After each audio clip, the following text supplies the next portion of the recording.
Hello and welcome back to Movies That Matter, the podcast where entertainment is subjective, and that's not a bad thing. This is your host, Chris Flaherty, here in the podcast studio at Burlington Cable Access Television. With the 2026 Winter Olympics underway, it seems now a good as time as any to discuss 1993's Cool Runnings. Released on October 1st by Walt Disney Pictures, it was directed by John Turtletaub. I'm pronouncing that wrong. Written by Lynn Seifert, probably pronouncing that wrong too. Tommy Swerdlow and Michael Goldberg, and is loosely based on the true story of the Jamaican national bobsled team that competed in the 1988 Winter Olympics. The film stars Leon, Dougie Doug, and the late John Candy. And now I'd like to welcome back my guest today, who is here to talk about the film with me, my friend Nick Giglio, fellow Quinnipiac film alum, former roommate, mutual groomsman, and father-to-be. Congratulations. Yep. Thank you very much. Yeah. We are thrilled. We are thrilled. All right, so let's just get right into it. In your own words, tell us, what is Cool Runnings all about? So, as you said earlier, it's based on the true story of the 1998 Jamaican bobsled team in Calgary, in the Calgary Olympic Games. Basically, in the gist of this movie, it's a sprinter who was supposed to go to the Summer Olympics, but during the trials in Jamaica, he's tripped by a fellow countryman and is therefore not able to qualify because he did not finish the race, and basically he's just trying to get to the Olympics in any way possible because that's his dream. That's what he's been training for. And back in 88, the Summer and Winter Olympics were held in the same year. It was not like it is now where it's kind of every 2 years. Back then it was the same year. So he's trying to get to the Olympics, and the timing is real short because I think the qualifications in like October or November, and the Winter Olympics are in February. So it was a very short turnaround. But basically, the main character Leon, plays. I'm blanking on his name. Hold on, we got it right here. We do have it right here. It is Darius Spanik. Darius Spanik. Thank you. So he plays Darius Spanik, who's the sprinter, and he recruits two other sprinters that fell. Yeah. One that tripped him, and then his friend Sanka, which everyone knows the famous quote of Sanka, "You dead?" Yeah. And then, "Yeah, man, I'm dead." Great line. Great line. So basically, and on the island there is a disgruntled is what we're going to call it, or banished, I think is the right term. Yeah, disgraced. Disgraced, banished, former bobsled, guru, athlete, gold medalist, two-time gold medal winning bobsled driver. His name is Irv Blitzer, played by the late John Candy. And he's going to be their coach, and basically they recruit him to be their coach, and he takes them all the way to the Olympics as bobsled. As part of it, there is we touched on this before, but there is a race in this. I mean, we're two white guys talking about race, so it's a little weird, but the movie does touch on it. The big theme is you do not belong, and it's because they are four Jamaicans who are black who are in Canada competing in bobsled, which is, or at the time, was a very white sport. Yeah, and there's no snow in Jamaica. There's no snow in Jamaica. I don't know if anyone out there knows that, but yeah. There's a funny scene in the movie that we'll get to about being cold, but that is a huge theme of this movie. It really plays into it really well. They do a great job with it without being racist. In the movie. The movie is technically a comedy, but I would not put it in that genre. I'd put it more of like the dramedy, I think is the right term. Inspirational sports drama. I would not, because I remember looking at Disney, because it's on Disney Plus, because it is a Disney movie. Originally, it was not bought. Disney produced it and did the whole thing. There's no like touchstone in front of it. It's straight Disney. Straight up Disney. Yeah. They did it, and I think they did a great job, but I would not classify it as a comedy, because it said there like comedy, and I'm like, There's funny moments, sure. Oh, there are some funny scenes in it, funny lines, highly quotable lines, but the overall theme is not a funny movie. No. And you think 1993 is enough time to give some spoilers? You know what? I think we can do it. Okay, all right. So anything over 5 years, we can say some spoilers. Yeah.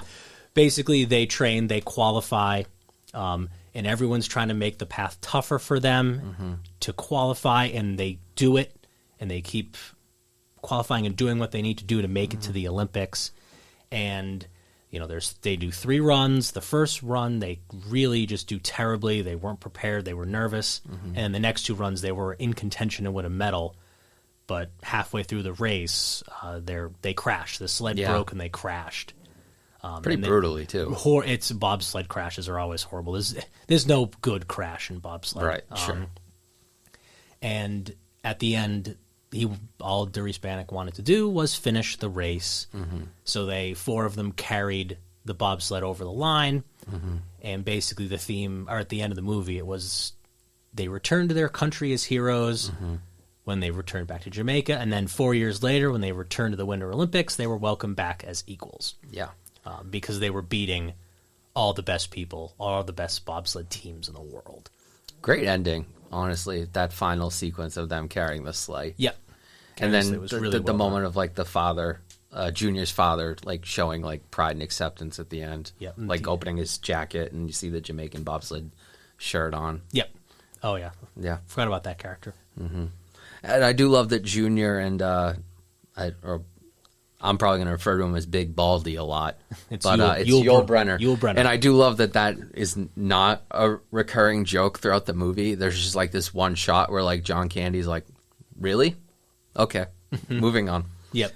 I do like that like they come back into the story later like, hey, we need more members for our bobsled team. And then they kind of perfectly weave those 2 back into it. Which the movie never got into, or at least I didn't kind of read into it more, but they never got into why Yul Brynner wanted to get off the island. Yeah, I did not understand why he was so desperate to get off. I knew he wanted to, but I did not. He never went into why, which they didn't really need to. No. They could have done it like with a quick little couple lines like, I don't belong, whatever it was. Like whatever his reason was, he just wanted to get off the island. Yeah. And I guess he did for a bit and then came back. Yeah. And I can't really remember why Junior wanted to get off the island. Other than just, do something. He just wanted to compete. If you remember, his family is very, very wealthy. Yeah. In a poor country like Jamaica. He's referred to as the rich kind of daddy's boy type of thing. Yeah. And he was like, you know what? I'm going to do running because I can, because my parents can afford it. I can afford to do this. So he was running.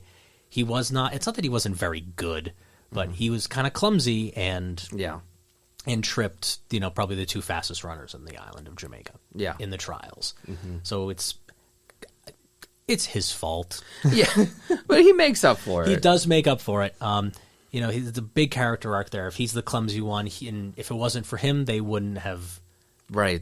He gives them the funds. He gives them the money by selling his car. There's a lot of, he was kind of I forget the term they used.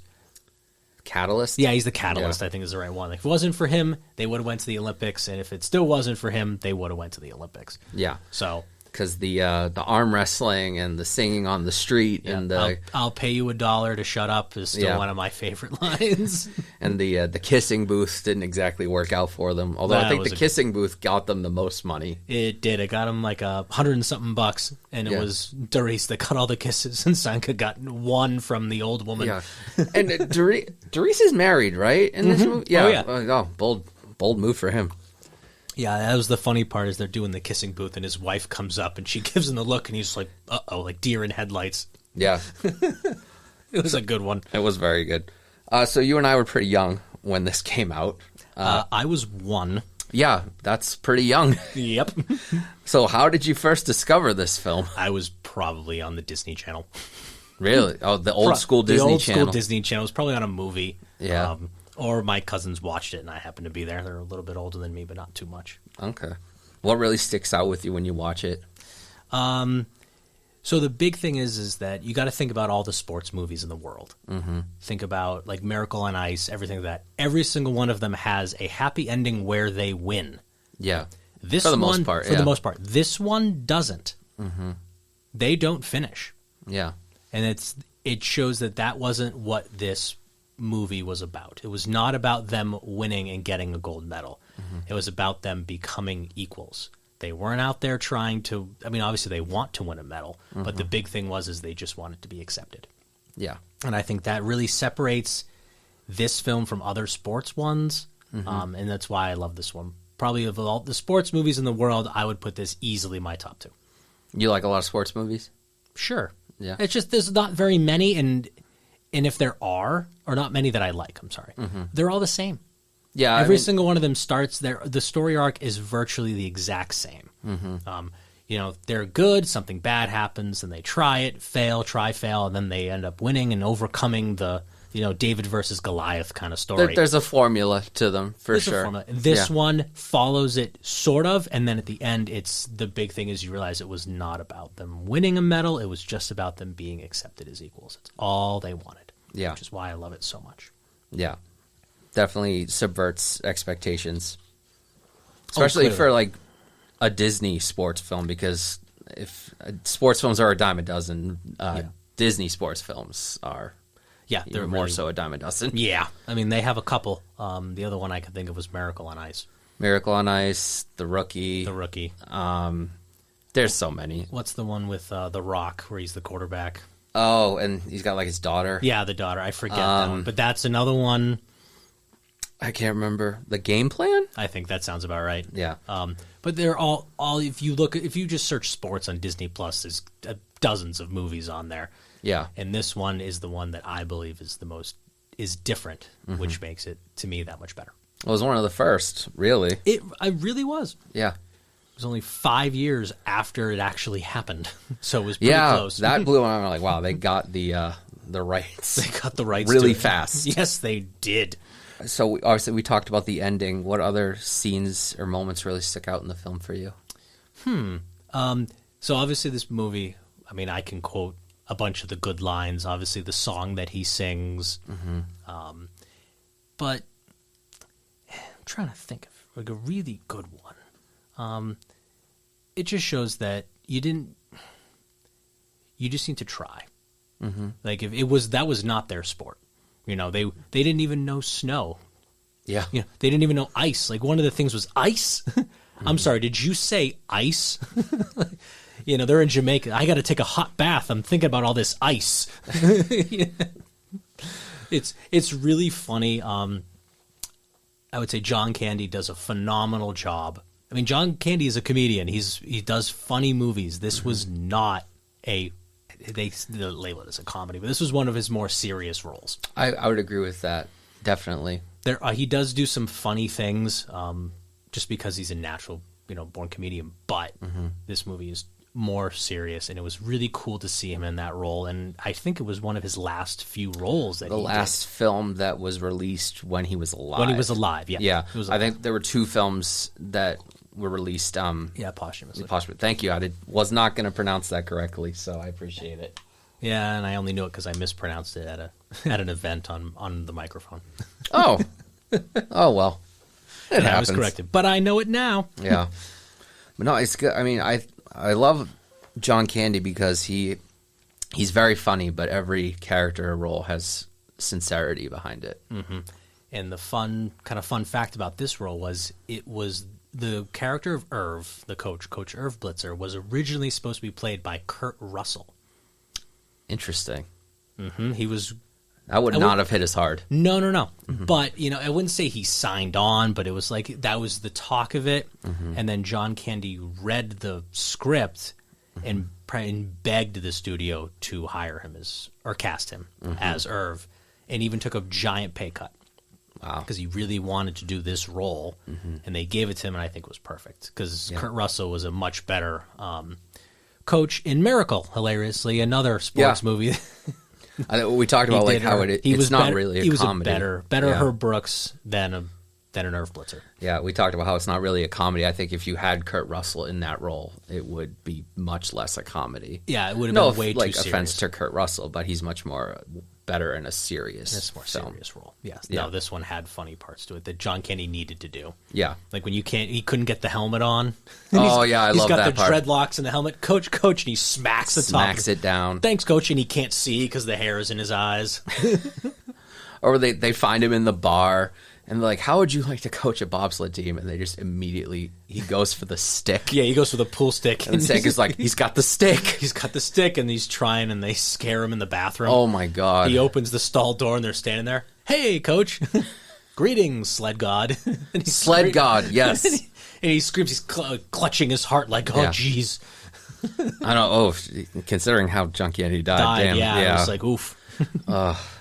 Still, one of his better roles, definitely. One of his better later roles. Better later roles, yeah. I mean, obviously we had Spaceballs, we had Home Alone, Planes, Trains, and Automobiles, Yep. Uncle Buck. Uncle Buck. Like, of his the later roles, I think that one was definitely one of his best. Yeah. Any more quotes from the film that live in your head rent-free? The Sanka Ya Dead, Yaman is definitely one of my favorites. I say that with friends all the time. Mm-hmm. The song that he sings to try and get people to give money. Oh, yeah, yep. That's a good one. I love that song. What was the other one? Kiss the Lucky Egg. Yeah, Kiss the Lucky Egg. That's a good one. Hey, yo, you want to kiss my egg? What? I'm not kissing no egg. It's not... I do love when John Candy is showing the bobsled movie to potential... And there's like, all right, who's interested? And you just cut back and no one. Gone. I'm like, all right, that's no. There that's was funny. the other one was no. Bones don't break Yes. when you bobsled; they shatter. They're going through. It's all the crashes. Man dies at bobsledding. Oh, okay. Who's interested? And you cut back, and the chairs are spinning, and there's no one in them. So good. Perfect timing. Perfect timing. Really well done. But he wasn't kidding. He was not kidding. And I think they used footage of the real crash. So that I did read. Instead of recreating it, which would have been tough to do, they took the actual footage from whoever televised it back then and used that. And then they just cut to when the sled stopped. Then they cut to them just lying there. Yeah. That's awesome. Yeah, because if you think about it, like back then, it would have been really tough to recreate it because you have to be going 80 miles an hour down a track and intentionally crash it. It would have been would have been tough to do. It would have not been very safe. No. Nowadays they would have just done CGI or they would have done something different. But back then it was much better, and I think it added to the story because part of it was they're watching back home in Jamaica, and you can see like oh, and then there they go. Yeah, which I think they did a great job with that. They did. In all the times you watched this film throughout the years, any specific viewings that stick out in your memory, watching it with a certain time, certain person? I typically watch it once every 4 years when the Winter Olympics come out.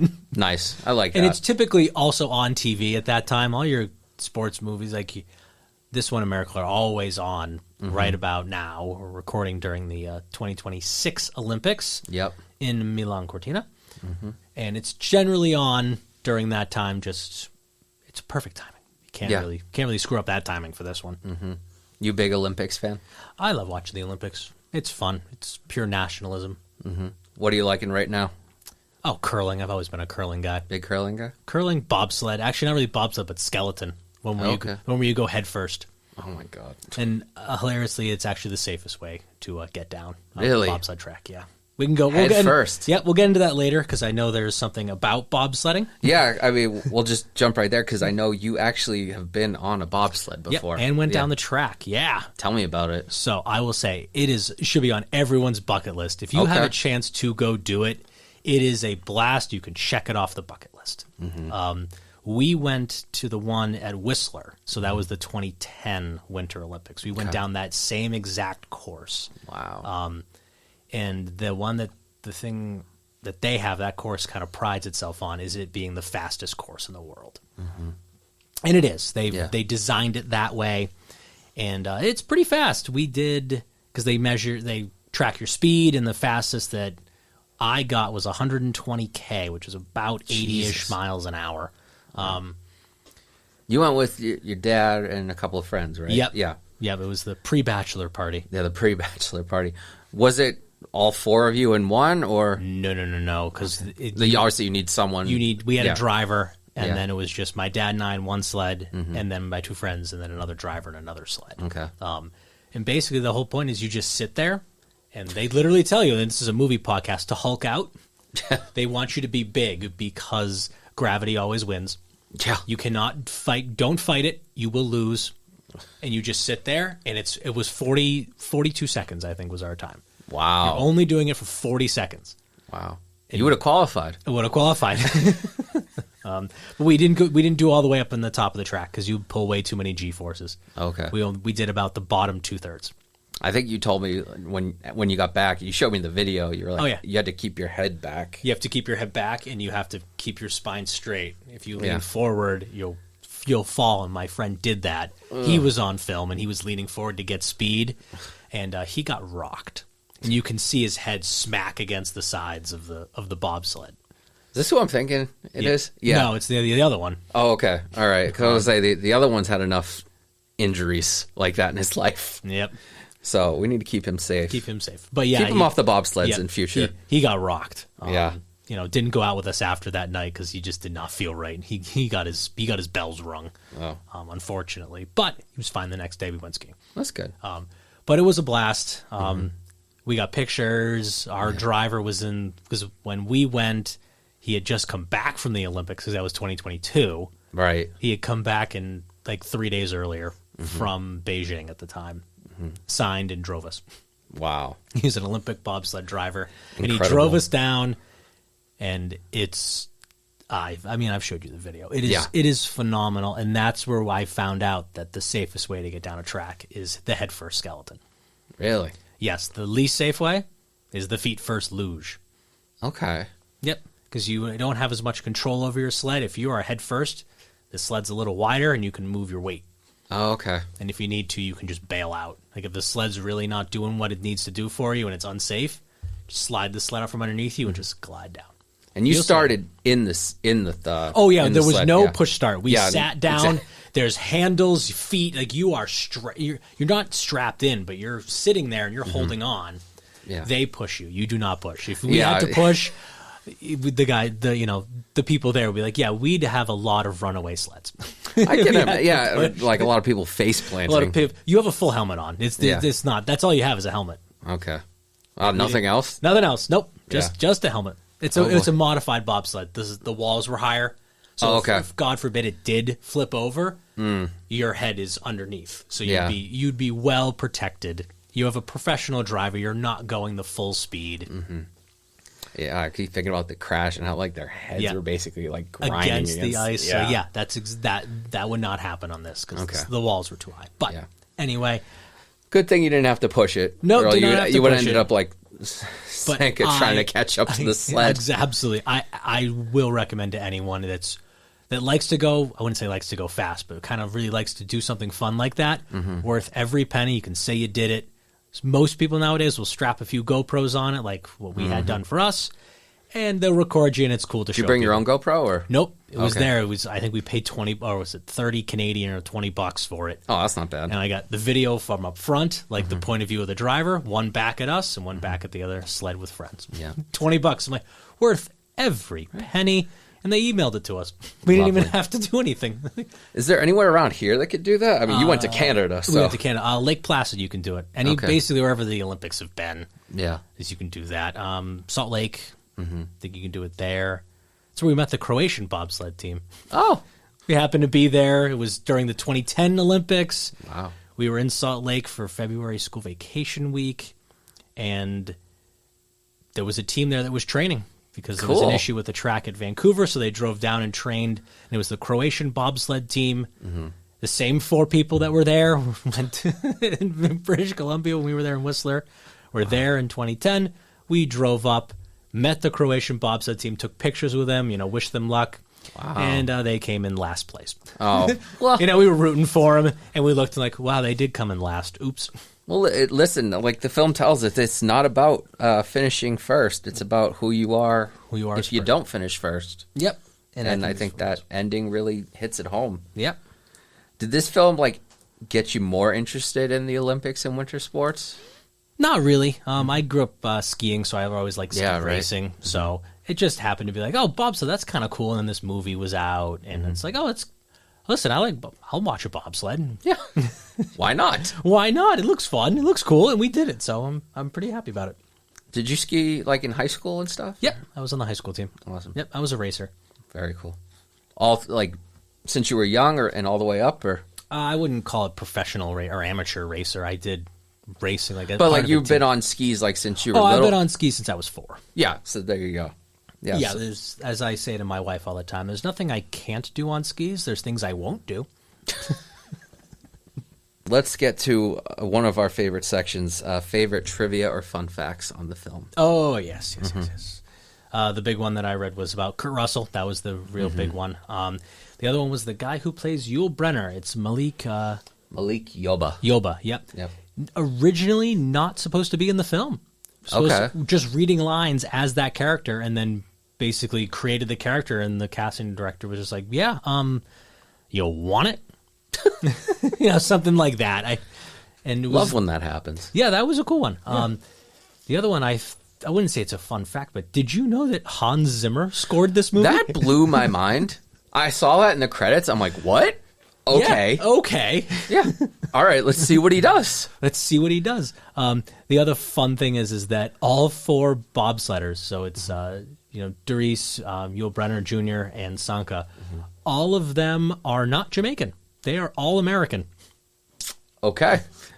And the lone Canadian who plays the American is John Candy. All right. So it was really funny. Like it's about race in different countries. Right. And it's like, oh, okay, that's different. Originally, Disney wanted the accents to be more like Sebastian the Crab from Little Mermaid. And I think the director was like, no, that's not true. Like they just didn't like it. So they changed to something a little more authentic. Yeah, I can't remember what I saw. There was maybe a professional dialect coach for the 4 of them. I think there was. No, it wasn't going to be perfect. It's because it's a Disney dramedy. Like this is not a period movie or anything like that. Like more serious, where they need to be really exact. It was close. Yeah, and I was also blown away that Turtlab directed this. Yes, because he's done a lot of live-action Disney movies.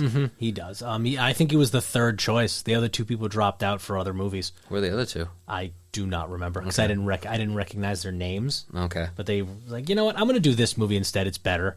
I'm going to do this movie instead. It's better. And hilariously, this one beat them both in the box office. Incredible. I just love the idea that like Hans Zimmer is composing music for this and The Lion King at the same time. I was going to say this was 93 and Lion King was 94, so he's probably working on them simultaneously. That is hilarious to me. Yes, the only part I will say is I wouldn't say the soundtrack is recognizable because there's not really a theme song. No. Well, there's the I Can See Clearly Now. Yeah. The Rain Is Gone, which I guess that's where we got that song from.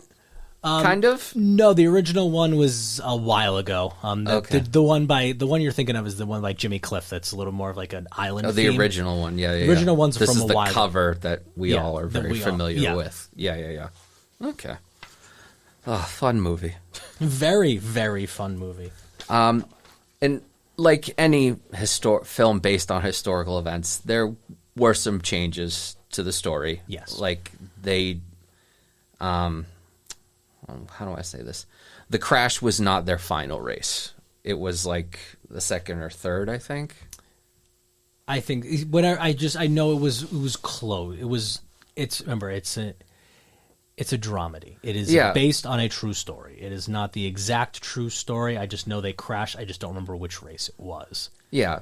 I mean, we can Google it, but it doesn't really matter. I just know it wasn't their first and it wasn't their last.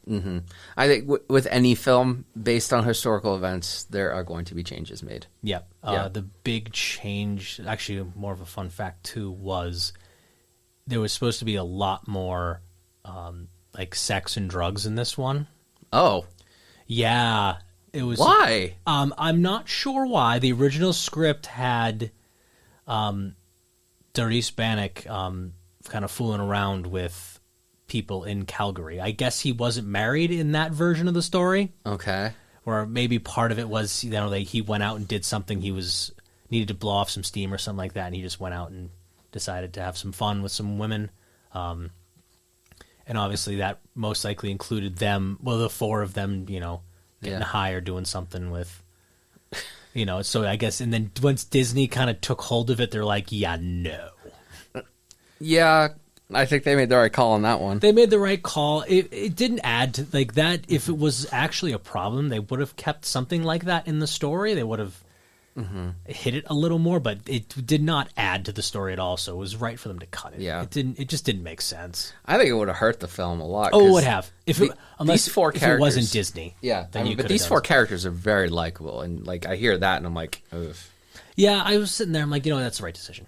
Yeah. Definitely the right decision on that one. They had the nice little... They had one weed joke in the movie. Mm-hmm. Sanko, what are you smoking, man? I'm not smoking, I'm breathing. I heard that, and I just heard like the Disney intro music playing. I'm like, wow. Oh, yeah, that was a fun one. Just because it's the first time they had been outside in the cold. Mm-hmm. And they're dressing up, and it's... What did the sign say? It was like -20 or negative something in Calgary. Mm-hmm. I do love when he's having them trained by sitting in the ice cream truck. Oh, yeah. There's 3 of them are licking ice cream coats.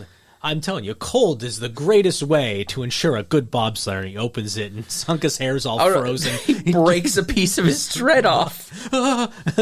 He goes, "You cold enough yet?" And then he shuts him back in. Like, again, dramedy, but very funny movie. Very funny. Very funny. And I get it. Bobsledding is cold. You're on ice. Yeah. It's Calgary outside in February. It is not a warm place to be. Yeah. The other thing that's very different is there is, and I Googled this actually because I was curious, going back to the race thing, there is actually a very high population of Caribbean people that live in Canada. Okay. Yes. Is that like, it's not because of this movie? I did not read that about this movie, but there's a lot, I wouldn't say very high, but it's high enough that it's tracked. Wow. Interesting. Yep, I saw that, and I was like, oh yeah, that's different than the movie, because in the movie, they're like, who are you? You're from Jamaica? Like, no. But like nowadays, I guess there's a very high population of people who are born in the Caribbean that emigrated to Canada. Wow. Awesome. Yeah, very nice. Very cool. Yeah. Cold as hell, but... We're starting this thing where we talk about winter-themed movies in the winter, you and I. Yeah, I know. And I think warm thoughts. Speaking of that, I think the Jamaican bobsled team still competes, right? Yes, they do. They were in the Olympics this year. And who interviewed them on live TV? Snoop Dogg. Okay. Oh yeah, I'm here with the Jamaican bobsled team, and the comment was so great. It's like, Snoop, you fit right in. I think was the comment. Oh, like, wow. Oh, okay, not mince words there. How did they get him involved? Listen, I don't ask questions. I just watch. Fair enough. Moving on. Why don't you think we see a lot of sports movies anymore? Because they all end the same. It's fair. Yeah, I mean, we've talked about it earlier. Like, there's a formula. There's a formula, and you kind of have to follow it. Yeah. If you don't follow it, then the movie won't do very well. Mm-hmm. And everyone has it.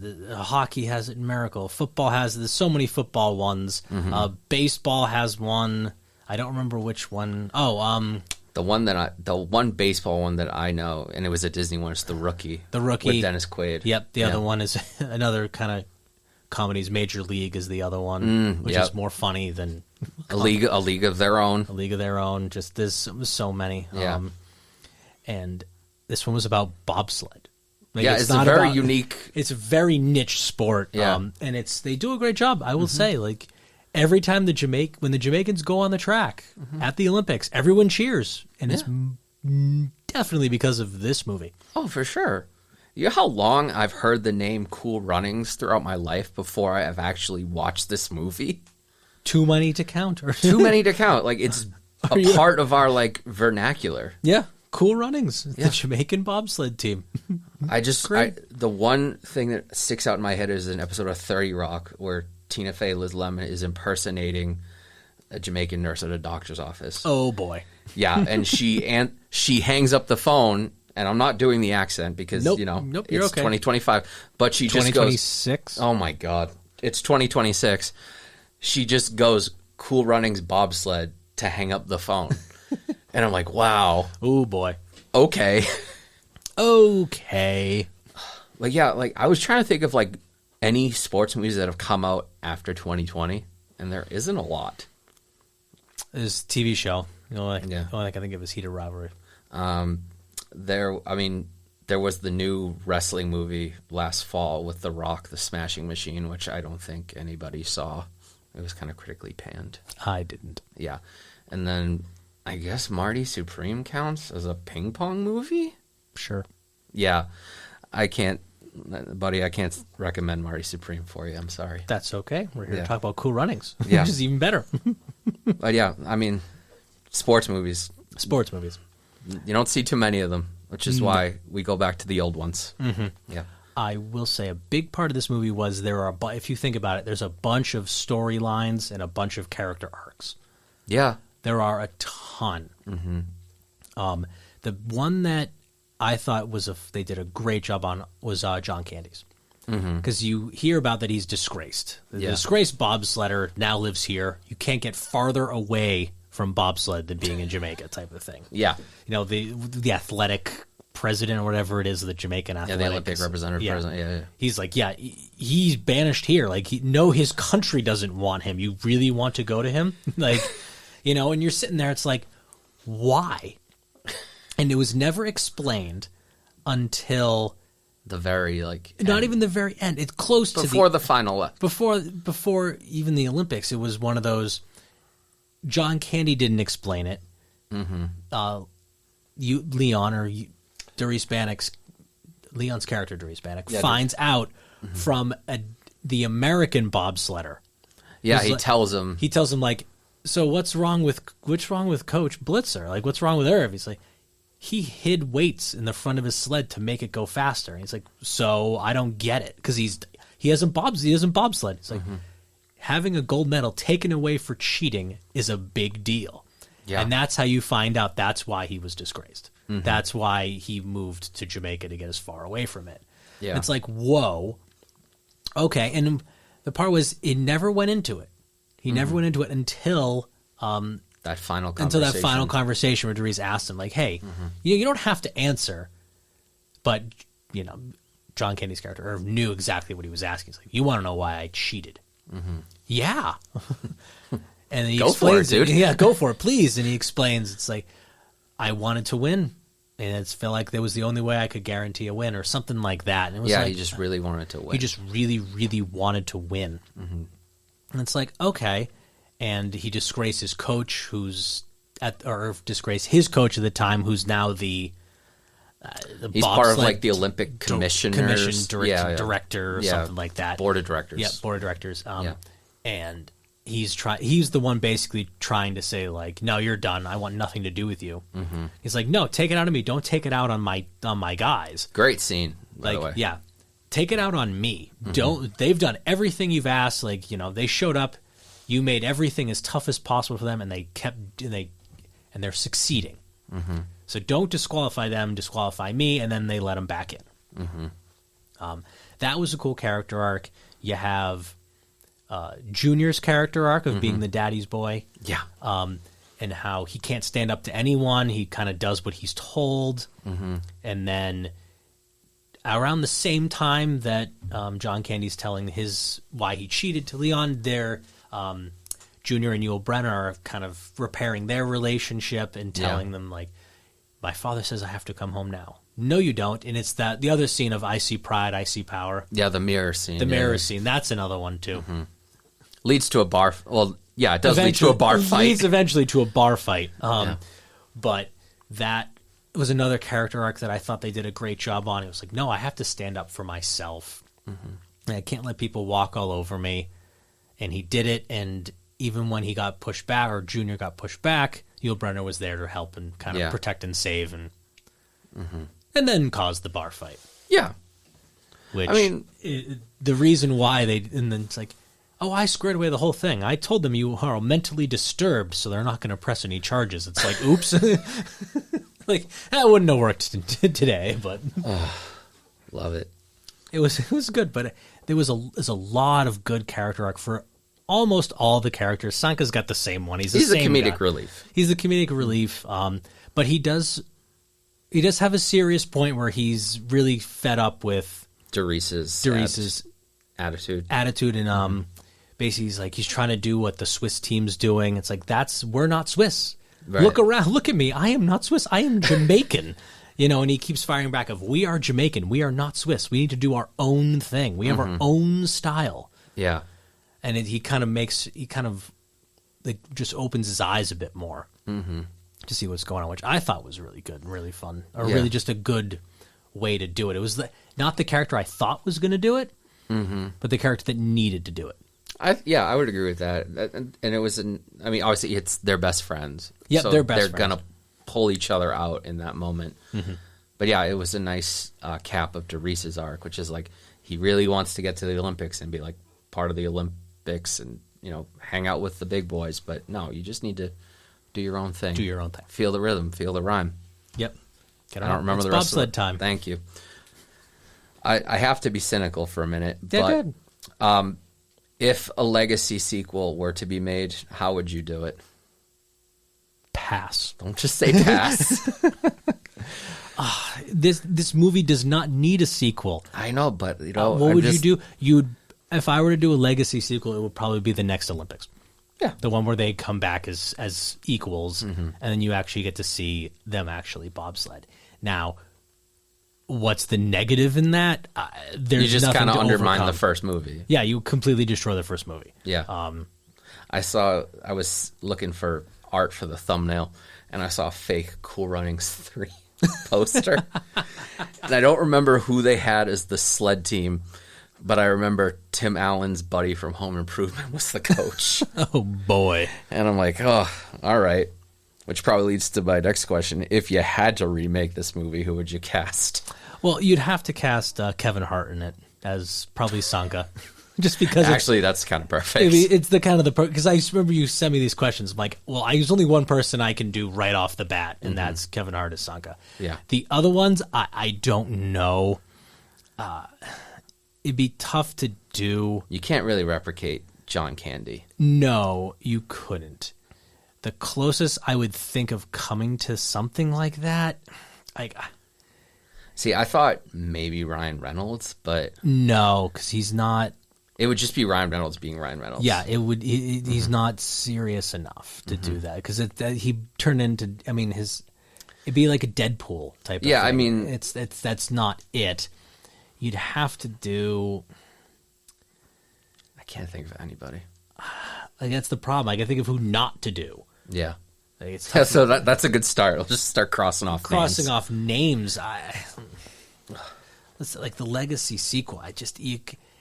A great one-off of a movie. Yeah. There's not even. It's not even. Don't even put a sequel out there. All they want to do is be equal. At the end, they became equal. There is no part B to that story. Yeah. If you did, you'd kill the first one. I wrote that question with forgetting that this is based on a true story. So I'm like, you shouldn't really do sequels to true stories. No, you can't. Sometimes people do, because that's Hollywood. Boo. Yeah. Here's an easy shoot a fish in the barrel question. How would you bring Cool Runnings representation to the Disney parks? Oh, it's easy. Yeah. Either you do put an actual bobsled track in Magic Kingdom, which should be fun. Incredible. Actually, would you put it there? Would you put it in?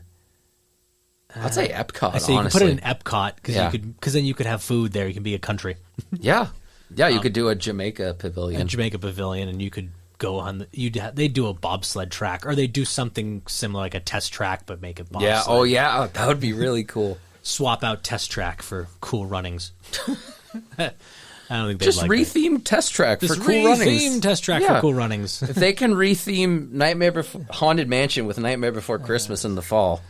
If they can retheme the Tower of Terror to Guardians of the Galaxy, they can do that. That still annoys me, but whatever. It's a really good ride. Don't care. All right. Tower of Terror wins. Well, we still have one on the East Coast. Just on the East Coast. But yes, yeah, it was a really good ride. So I think that would be the one to do it. Put it in Epcot, because it's a sports movie about bobsled. You can go really fast. You can do all the tight turns and stuff. It'd be fun. Yeah. You wouldn't need to do that 20 or 30 years ago when John Candy was alive, or you had his voice. Mm-hmm. Yeah. But you could retheme the Rock and Roller Coaster. You could be in the right spot. Yeah. But remember, you don't go upside down on a bobsled, so it'd be a little different. Don't. You'd have to switch that part out. You have to switch that. But anyway, as we approach the end of the hour, why do you think people should see this film if they have not? Ooh, that's a good one. Why? Well, not many people I know haven't. It's one of those. It's a great, based on a true story that actually shows people overcoming racism. Yeah, especially in today's world, where racism is prevalent everywhere. This one shows. Even back then, there was racism. There always has been. I feel like there always will be. But this one just shows that all they really, really wanted to do was just to be equal. They didn't care about anything else. They just wanted to fit in. And I think one of the characters even says that. And you go, "We're different. People don't like different." Yeah, I remember that. I think it's a nice example that, hey, Disney can make good live-action films sometimes. Yes, they can. Granted, this was 33 years ago. Yeah, but it's like, hey, remember when Disney live-actions weren't remakes? Yes, when they actually had original content. I wouldn't say original, but based on like just different ideas. They weren't just, taking the piece of meat and running it through the machine again. Yeah. Anyway, this was great. Live action Tangled coming soon. Sorry, bro. I didn't mean to bring that up. Oh God. All right. Anyway, back to Cool Runnings. How would you pitch this movie to someone? Like, if you want them to watch it, how would you prepare someone for it? How would I prepare someone for that? Yeah. I would say be ready to, I wouldn't say cry, because that's not even, but prepare to have some heartstrings pulled a little bit, or also be prepared to laugh too. Yeah. If you were to say it's like a rom-com for men, in a way. It's a feel-good story that has comedy. It's a romantic comedy. Yeah. Because it's about sports and bobsled going really fast, but it also tugs on your heartstrings a bit, and there's actual problems that need to be solved. Yeah, there's racism that needs to be overcome. They're trying to deal with all the other bobsled teams that look at them funny, and I wouldn't say they do things to sabotage them, but they don't make it easy for them. No, they shaved down the qualifying time a few times for them. They did. It was, what is it? They knocked it off. It was minute 5, then they knocked it down to a minute 2, then they knocked it to a minute flat, and it's like, and every time it was John Candy just rolling his eyes like, fine, guess what? They'll do it anyway. They'll show you, and then they do it, and it's like, they basically give them a little bit of a middle finger on that one. Like, see, even if you lower the qualifying time, we're still here. Lower it more. We'll do it. Yeah, lower more. Guess what? We'll train that much harder, and we'll do it. Yeah, because they're sprinters. We will outrun you every single time on that push start. Yeah, don't give up. And why does Cool Runnings matter to you?